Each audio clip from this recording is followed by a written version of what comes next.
In a folder marked Franklin County, Virginia 1935, inside the records of the Great Moonshine Conspiracy Trial, federal investigators cataloged a discovery that still defies belief. A copper, still fully assembled, hidden inside the hollowed-out trunk of a living chestnut tree. The tree was alive. The fire ran up an iron pipe disguised as a dead branch. The smoke vented through the canopy and disappeared into the morning fog of the Blue Ridge. This is the paradox of Appalachian moonshine.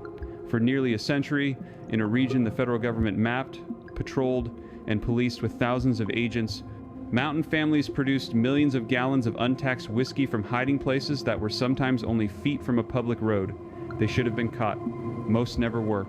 The knowledge of where they hid their work and how should have died with them, but it survived, recorded in court transcripts in the Foxfire interviews collected by Eliot Wigginton's students between 1966, 1979, and in the oral histories preserved at the Archives of Appalachia at East Tennessee State University. What follows is the documented story of how they did it and why one man, working alone in Cocke County, Tennessee, became the last living link to a tradition that almost vanished. To understand the hiding, you have to understand the world that demanded it. Before 1862, in the mountains of western North Carolina, eastern Tennessee, southwest Virginia, and eastern Kentucky, distilling corn into whiskey was simply how a farmer survived. Horace Kephart, in Our Southern Highlanders, published in 1913, described the economics with a single sentence. A bushel of corn was worth 50 cents at market and $4 as whiskey. The roads were wagon ruts, the mountains were steep. A mule could not carry enough corn to make the trip worth taking, but a mule could carry whiskey. So the corn was transformed at home in copper pots their grandfathers had hammered, using recipes brought across the Atlantic from Ulster and the Scottish lowlands generations earlier. Then in 1862, Abraham Lincoln, desperate to fund the Union War effort, signed the federal excise tax on distilled spirits into law. Overnight, what mountain families had done since before the American Revolution became a federal crime if the tax was not paid, and the tax for most farmers cost more than the whiskey itself. The mountain families did not stop, they simply moved. The first hiding places were the laurel hills. Anyone who has walked the high ridges of the southern Appalachians knows what these are. Thickets of mountain laurel and rhododendrons so dense that a grown man cannot walk through them upright. The branches twist into walls. The leaves hold the light out. A still set inside a laurel hill, fed by a spring branch running through it, was nearly impossible to find unless you already knew the path. Joseph Earl Dabney, in Mountain Spirits, published in 1974, documented operations in Wilkes County, North Carolina, where families maintained the same laurel hill sites for 4 generations. The path in was never cut. The men crawled, but laurel hills were only the beginning. By the 1880s, federal revenue agents, called revenuers in the mountains, had learned to look for them, so the moonshiners went underground, literally. In Cocke County, Tennessee, families dug stills into the sides of hills behind false rock faces. The entrance was a flat stone, mortared in place with mud that matched the surrounding earth. From 3 feet away, it looked like part of the hillside. Inside, the chamber was tall enough to stand in. The smoke vented through a clay pipe that ran 10 or 15 feet underground before surfacing inside a hollow stump some distance away. By the time the smoke reached open air, it was thin, cool, and dispersed. A revenuer standing on the ridge above could smell nothing. In Franklin County, Virginia, the technique was different. There, the limestone caves that honeycombed the foothills became natural still houses. The Smithsonian Folklife Festival recordings from 1976 include interviews with men who described running stills in caves, deep that the operators worked by lantern in shifts of 12 hours. The water was already there. The temperature stayed at 55 degrees year-round. The cave mouth was hidden behind a deadfall of timber that looked like every other deadfall on the mountain. And then there were the stills hidden in plain sight. Inside barns, with the copper pot mounted beneath the floor of a horse stall, the fire vented up through the chimney of a working blacksmith forge. Inside churches, inside the cellars of country stores, the Archives of Appalachia hold a 1934 interview with a Wise County, Virginia man who described his uncle running a still beneath the pulpit of a primitive Baptist church for 9 years. The congregation knew. The preacher knew. No one ever spoke of it. But the federal government was about to change everything. In January of 1920, the 18th Amendment took effect, and the Volstead Act made all production of beverage alcohol illegal everywhere in the United States. Suddenly, the demand for mountain whiskey exploded. Cities that had been served by legal distilleries needed product. The price of a gallon, which had been $2 in 1919, rose to $8 by 1923, and in some northern cities, $25 by 1927. Mountain families who had been producing 50 gallons a year for local trade were now being asked for 500, 1,000, 2,000 gallons.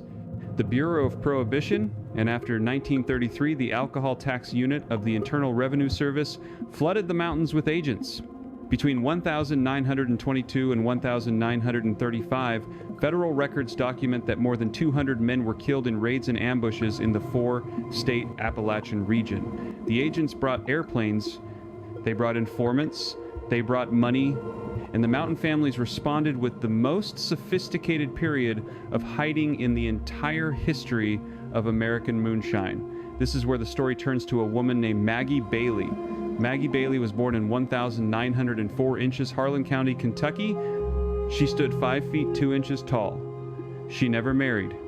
She lived in a small frame house in the town of Clovertown, and from that house, for more than 70 years, she sold bootleg whiskey. The federal government arrested her dozens of times. She was convicted exactly once, served 18 months, came home, and went right back to work. The newspapers called her the Queen of the Mountain Bootleggers. She died in 2005 at the age of 101. Maggie Bailey did not run a still herself. She was a distributor. But what made her untouchable was her hiding system. According to court testimony preserved in the U.S. District Court for the Eastern District of Kentucky, Bailey kept her inventory in fruit jars buried in the dirt floor of a root cellar beneath sacks of potatoes. She had separate caches in 3 other locations within walking distance, none on her own property. She never kept written records. She extended credit to widows and to miners who had been hurt in cave-ins, and refused to sell to men whose wives came to her crying. Federal agents could find the whiskey. They could not find a witness willing to testify. The community protected her because she protected the community. The lesson from what these mountain families did and what Maggie Bailey did applies to anyone today who feels crushed by a system designed to keep them dependent. You may not live in a holler. You may live in a city apartment or a suburban cul-de-sac and feel that the structures around you, the bills, the regulations, the platforms that decide what you are allowed to say and earn, are tightening. Here's the principle the mountain families understood. Resilience is not built from things. It is built from relationships and from skills that cannot be taken from you. Maggie Bailey was protected because she had spent 50 years protecting others. The men who ran stills in Laurel Hells were protected because their neighbors, their cousins, their brothers-in-law all knew something and all stayed silent. The skill of distilling, the skill of building a hidden chamber, the skill of reading weather and tracks in silence, these were not learned from a book. They were learned from a father, an uncle, a grandmother. The modern equivalent is not breaking the law. It is building the kind of life where what you know and who knows you cannot be erased by a single decision made in an office 400 miles away. Learn a trade with your hands, know your neighbors by name, keep some part of your life off the screens. The mountain families would tell you the same thing in different words, but by the late 1970s, the tradition was dying. The old men who knew the Laurel Hell paths were dead. The cave stills had been abandoned. The chestnut trees that had hidden the Franklin County stills were gone, killed by the blight that swept through the Appalachians between 1,904 and 1,940. The young men were leaving for factory jobs in Detroit and Cincinnati. The federal government had won not with raids, but with time. Then a man named Marvin Sutton, known to everyone as Popcorn, began to make a decision that would preserve what was almost lost. Popcorn Sutton lived in Maggie Valley, North Carolina, and later in Parrotsville, Tennessee. He had learned distilling from his father and his uncles. He wore overalls, a long beard, and a feathered cap.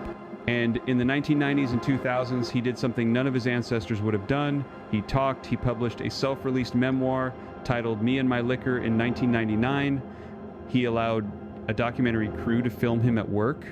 He demonstrated on camera the construction of a traditional submarine still and explained the chemistry of the run, the cuts, and the proofing. In March of 2008, federal agents raided his property and found 3 large stills and approximately 850 gallons of moonshine.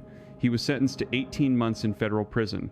On the 16th of March 2009, 3 days before he was to report to begin his sentence, Popcorn Sutton sat in his Ford Fairlane in his garage and ended his own life. He was 62 years old.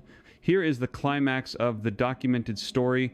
Inside his property after his death, investigators and family members found notebooks, hand-drawn diagrams, recipes in his own handwriting, the exact dimensions of his stills, the materials, the timing, the temperatures. He had known what was coming. He had spent the last decade of his life recording everything he had been taught in formats that could not be lost. The Archives of Appalachia, along with private collectors and family, now hold portions of this material. The knowledge that should have died in a Cocke County garage in March of 2009 did not die. He had made sure of it. That is the paradox resolved. The Mountain families hid their stills so well that the knowledge almost vanished with them. But one man, knowing he was the last of his kind, chose to be visible. He paid for that visibility with his freedom and ultimately with his life. And because of him, and because of the archivists at East Tennessee State, at Mars Hill, at Berea, at Alice Lloyd, the hollowed chestnut, the Laurel Hell Path, the cave behind the deadfall, the root cellar with the buried jars, all of it is still here. Written down, recorded, real, what the federal government could not destroy with raids, and what time almost destroyed with silence, was saved by paper, by tape, and by the stubbornness of people who refuse to let it go. If you believe real American history has been softened, sanitized, and buried, you understand why this channel exists. Tell us what you think happened to Popcorn Sutton's notebooks. Where do you believe the rest of that material is today, and who deserves to have it? Leave a comment below and let us know what state or country you are watching from. Subscribe and join a growing community of people who refuse to let real history disappear.